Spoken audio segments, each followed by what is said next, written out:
What's going on, guys? It's Chris from Exile Gaming, and today I'm going to show you how to create an animated stroke in After Effects.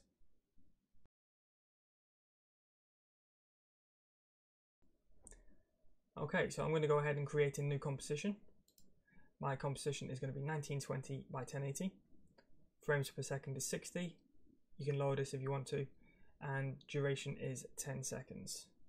I'm going to click OK. With my text tool, I'm going to click anywhere on the screen. I'm just going to type the text that I want to have the stroke animation around. So I'm going to do stream starting. From here, I'm going to click off, right click on my layer and click create shapes from text. That'll give us a new layer that we can just go ahead and click delete on. And I'm going to click back onto my layer. If you hold Alt on your keyboard and click on fill up here, what it'll do is it'll toggle between your different options, so your gradients and so on. So until you see a diagonal red line, that's telling us that we've got no fill on there at the moment. Likewise with stroke. On my layer properties, I'm going to scroll all the way up to the top, click on contents, click on add, and click stroke. Now I could create a stroke here by just holding Alt and toggling on to create a fill stroke. However, having it down here in the properties gives us a lot more control.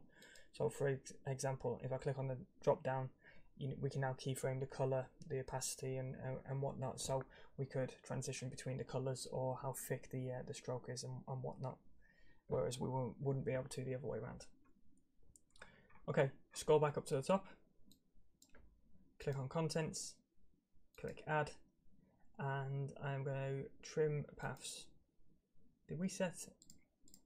Yeah, we set the, just in case I skipped over it, on stroke, we want the stroke width to be whatever it is. So mine's defaulted to 2, let's just change that to 8 so we can see it properly.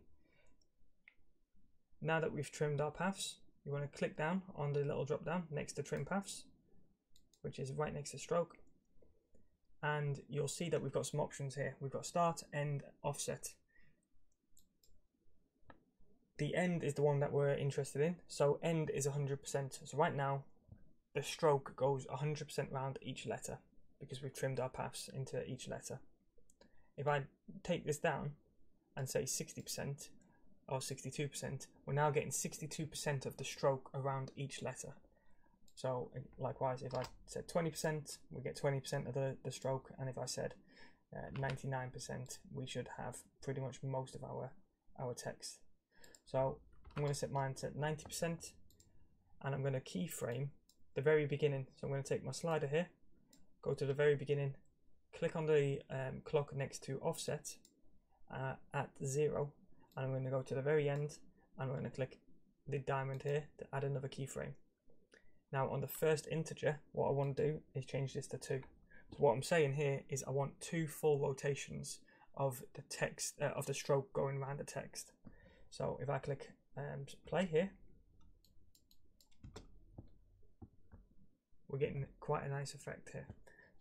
However, if I scroll to the end, change this to say 15 and click play, now I'm going to have a fit. So let's take this back and let's go to 2. Just show you what else we can do with this. We could probably just press Control Y, create a new color. That's also Control and Y is a shortcut for creating a new fill, new solid. And let's just say let's have a light blue of some sort. Drag that down to the bottom. And now we've got a nice little effect. I hope the video explains everything. If you do have any questions, please feel free to comment down below and I'll get back to everyone as quickly as possible. Until next time, take care.